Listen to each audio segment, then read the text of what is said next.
Hi there, Steve Kaufman, founder of Link here, and I'm going to talk to you about the third of my secrets to successful language learning. The first one was to spend the time every day and for as long as it takes.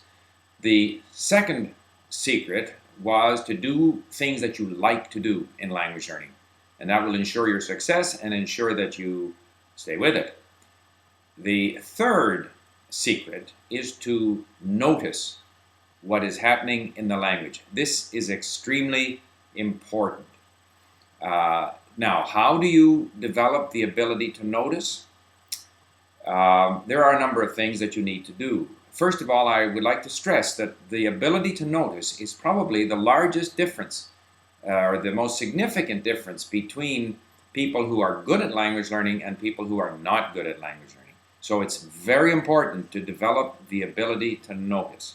Now, the first thing you need to do is to make sure you get a lot of exposure to the language through listening, reading, or if you prefer watching videos, but somehow you have to get a lot of the language into you, because you can't notice things that you haven't already experienced. It's a bit like the saying, you can only learn what you already know. It sounds a bit contradictory, but you can't notice until you've actually consciously and subconsciously experienced something. So hopefully you are spending a lot of time gaining that exposure to the language. Now, how do you start noticing? There are a number of things that can help you notice. First of all, you have to want to notice. So if I'm reading, I'll often underline certain expressions or words. If I'm reading at Link, I will save words and phrases to my personal database. Just the act of saving them helps me notice. Now, when I review these in flashcards, that again helps me notice. It's not because I review them in flashcards that I'm going to remember them. I won't necessarily remember them. Some words I'll remember, some I won't. But it's all slowly building up this ability to notice. If I'm corrected, it may help me notice. It may not, but it certainly won't necessarily correct me. Maybe an explanation from a teacher or an explanation in a grammar book will help me notice. And that's why I very often review grammar books very quickly.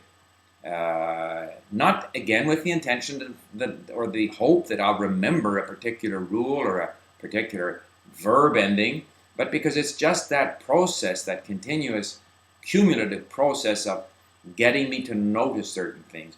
And once I notice something, let's say it was a correction in my writing, and then I look for it when I'm reading or when I hear the language, and all of a sudden I start to notice these things everywhere. And as we notice things in the language, they become a part of us. And pretty soon, because we've noticed it here and noticed it there, suddenly, automatically, we start using these words and phrases or patterns of the language more correctly. Now, the same is true with pronunciation.